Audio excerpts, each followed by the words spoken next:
Hello, welcome to the Real Bit Wars. I'm Chris, and we're going to jump right in it today. So, as usual, the games that I've beat for the first time this year. I'm sorry to do this to you, but once again, we got a couple of Bomberman games. Bomberman Max Red and Blue Edition. This is Challenger and Champion. They're identical games, it's just that one of them you play as Bomberman, the other one you play as Max. It's very unconventional.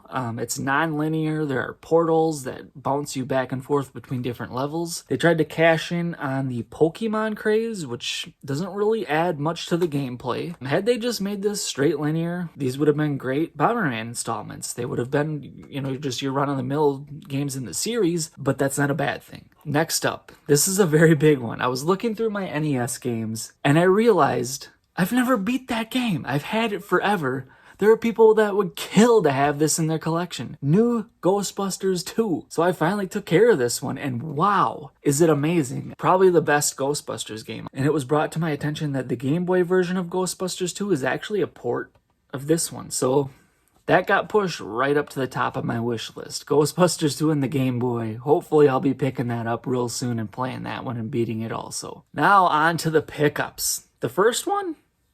I'm wearing it. My go-to local game store is called Press Start Games, and they released this t-shirt, which is a spoof on the Nintendo Power logo, and I was like, I have to have it, man. That is amazing. So I went into the shop to pick up the shirt, and while I was in there, I browsed around, and I had a pickup. I thought, man, I've always heard about those. Maybe it's time I pick one up. Game & Watch Gallery 2. So the collector in me will definitely try to finish off the series, but the gamer in me, I didn't like this at all. It was really lame.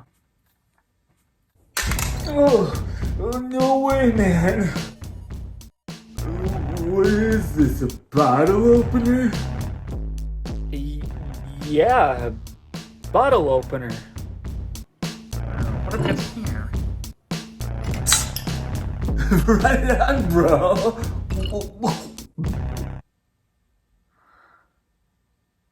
Okay. And then I also went to another one of my local game shops, and I could not resist. This has eluded me forever. Pro Wrestling on the Master System. Notorious for that box art. Not necessarily a great game, but this is complete in the box, and I always love adding Master System games to my collection. And then also at the same place, I've mentioned in the past that I'm trying to get all of the PAL exclusives on the Super Nintendo. This one's incomplete, so I will definitely aim to complete this at some point later on. However, I just couldn't resist it for the price. Dirt Racer. Not only does it go towards my PAL exclusive collection, this actually completes my Super FX collection. So I got that subset taken care of now. And yeah, as I had always heard, this isn't really the greatest game, and definitely that's the case. There's a lot of like pop-up in the graphics. It was certainly ambitious for its time, but the execution isn't really that great. However, I'm really excited to finally have it.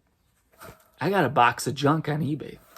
So I was scrolling through on my phone, and I almost went right past this, and I kind of stopped and I was like, oh, what have I got to lose? I'll take a look. It's a box full of VHS tapes, but there is a holy grail type item in here, and it was not listed in the title of the listing, so I got extremely lucky. Everything else in here, for the most part, is pretty much junk.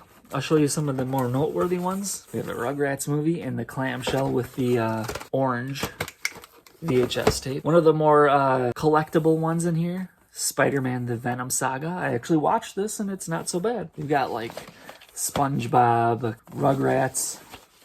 We got a couple of Ninja Turtle ones. I actually had these already. Some really weird stuff.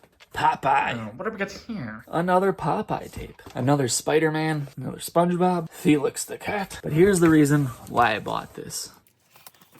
The Ninja Turtles Operation Blue Line. So I've stated in the past that I'm a collector of Ninja Turtles music, and I kind of group in all of the sort of live action oddities, and this would be one of those. And to my knowledge, I think now I have all of them. I definitely intend to do a video showcasing my whole Ninja Turtle music collection at some point in the future, so I won't go too in depth with this, but if you have not seen it, it's so bad it's good. But I recommend checking this out, and it's extremely rare. So if you can track down a copy on VHS, jump at the opportunity to get it. But that's not it for the Ninja Turtles. And I finally got my hands on the Hyperstone Heist soundtrack. This is among my favorite Genesis games and among my favorite Genesis soundtracks. As a collector of this stuff, I'm constantly trying to add pieces to the collection, but in the time that it takes to do so, more things get released. Like this. We have the Secret of the Ooze soundtrack. Now, there was another version of this released back in the day with all the songs, such as Ninja Rap by Vanilla Ice, but this is actually the score to the movie by John Duprez. They had also previously released the first one, and dare I say it, I hope they also do the third one. Duprez also scored the third movie, and I know,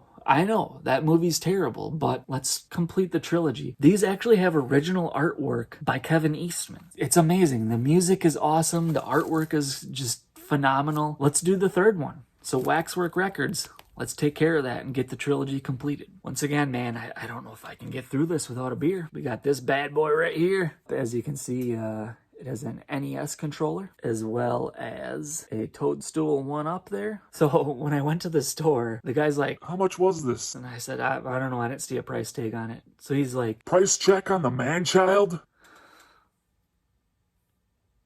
but anyway, I remember a few years ago, I saw a beer from my favorite local brewery called Badger State. They had one called Sticky Bandits, and it had peanut butter in it. And I'm like, okay, I love beer and I love peanut butter, but those don't belong together. But I have to try it. Well, this is actually a peanut butter and jelly beer, which is nothing new, man. People have been doing this like crazy. So this comes from Hidden Springs Ale Works, Tampa, Florida. We're going to give this a try right here live on the air, as always.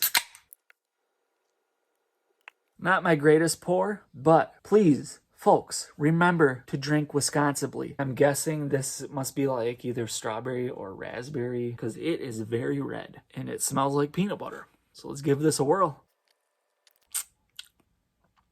Okay, not feeling it, man. The immediate impression is like that you get this tartness from the berries. So it's like a sour beer. It just smells like peanut butter, but it tastes like sour berries. Sorry, man, this one's not for me. Hey, you can't win them all, so thank you very much for watching The Real Bit Wars. And tune in next time. Maybe we'll have a better beer and we'll have some more pickups, so what the heck have you got to lose? Thanks for watching. Right on, bro.